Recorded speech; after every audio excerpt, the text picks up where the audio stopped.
जब हल्दी घाटी का युद्ध हुआ था, 80,000 की सेना थी अकबर की। वो जानता था कि बड़ा आसान तरीका है, इतनी छोटी सेना होने के बावजूद ये हारे नहीं। मुगल भी महाराणा प्रताप को कभी हरा नहीं सकते। बहलोल खान समेत उनके घोड़े को 2 हिस्से में चीर डाला।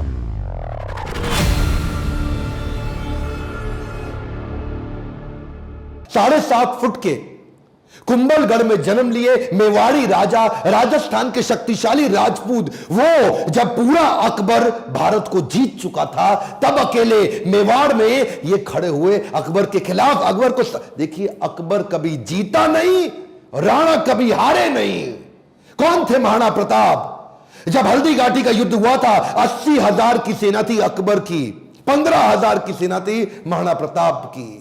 ध्यान दीजिएगा, वो 80,000, ये 15,000। राणा बोलते थे एक आदमी 5 को खत्म करेगा। ध्यान दीजिए, अकबर की सेना में दम था। कम ऑन, अकबर की सेना में दम था, राणा के सीने में दम था। राणा कभी हारे नहीं, अकबर कभी जीता नहीं। शुरू से शुरू करते हैं। 9 मई 1540 को इनका जन्म हुआ कुंभलगढ़ में। महाराणा उदय सिंह और माता जयवंती बाई। माता जयवंती बाई इनकी न केवल मां थी, बल्कि इनकी पहली गुरु भी थी। बचपन से इनमें लीडरशिप क्वालिटी इतनी ज्यादा थी कि खेल खेल में ये बच्चों के लीडर बन जाते थे, उनकी टीम बना देते थे, उनके रोल, उनके गोल डिसाइड कर देते थे। और उसी समय अस्त्र शस्त्र, पूरी आर्मी की, मिलिट्री आर्मी की पूरी ट्रेनिंग ले ली इन्होंने। परिवार में कई लोग थे। सिसोदिया वंश में बप्पा रावल, राणा हमीर, राणा सांगा, राणा प्रताप, लेकिन महाराणा केवल राणा प्रताप को बोला गया। देखिए, महाराणा उदय सिंह की दूसरी पत्नियां भी थी। उनमें से एक थी महारानी धीरबाई, जो चाहती थी कि उनका पुत्र जगमाल राजा बन जाए मेवाड़ का, और बाकी पत्नियां चाहती थी कि उनके बच्चे राजा बन जाए। यह था परिवार में टूट फूट।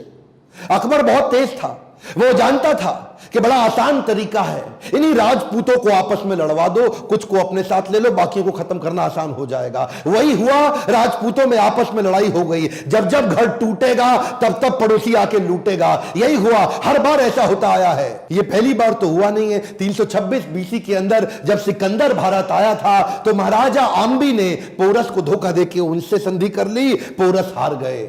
मोहम्मद गौरी कभी पृथ्वीराज चौहान को ना हरा पाते, जयचंद उनके साथ मिल गया, इसीलिए पृथ्वीराज चौहान हार गए। ब्रिटिशर भी हमारे देश में क्या कर लेते, वो तो ग्वालियर के सिंधिया, इंदौर के होलकर, हैदराबाद के निजाम और पटियाला के राजा 1857 में इन्होंने धोखा दे दिया, इसलिए हमारा देश मार खा गया था। और इसी तरह मुगल भी महाराणा प्रताप को कभी हरा नहीं पाते। वो तो जब परिवार टूटेगा तब तब पड़ोसी आके लूटेगा। आमेर के महाराज को इन्होंने अपने साथ ले लिया, टोडरमल को अपने साथ ले लिया, जयसिंह को अपने साथ लिया। इन्होंने परिवार के ही लोगों को तोड़वा के अपने साथ जोड़ लिया। अकबर स्मार्ट था। यहां पे महाराणा प्रताप अकेले पड़ गए, लेकिन भीलों की सेना बनाई। वो जो जंगली भील होते हैं, उनकी मदद ली, उनको ट्रेन किया। ये हारे नहीं कभी महाराणा प्रताप। वो आते थे, इनको पर अटैक करते थे। थोड़े दिन के लिए महाराणा प्रताप इधर उधर निकल करके फिर दोबारा नई सेना बना के फिर खड़े हो जाते। देखिए, ना तो ये महाराणा प्रताप को मार पाए, ना ही उसको पकड़ पाए। महाराणा प्रताप हर बार बाउंस बैक करते थे। महाराणा प्रताप शरीर से इतने ताकतवर, 7.5 फुट की उनकी हाइट, 70 किलो का उनका कवच, 10-10 किलो के जूते, 10-10 किलो की तलवार, 80 किलो का भाला, बहलोल खान को कैसे काट डाला।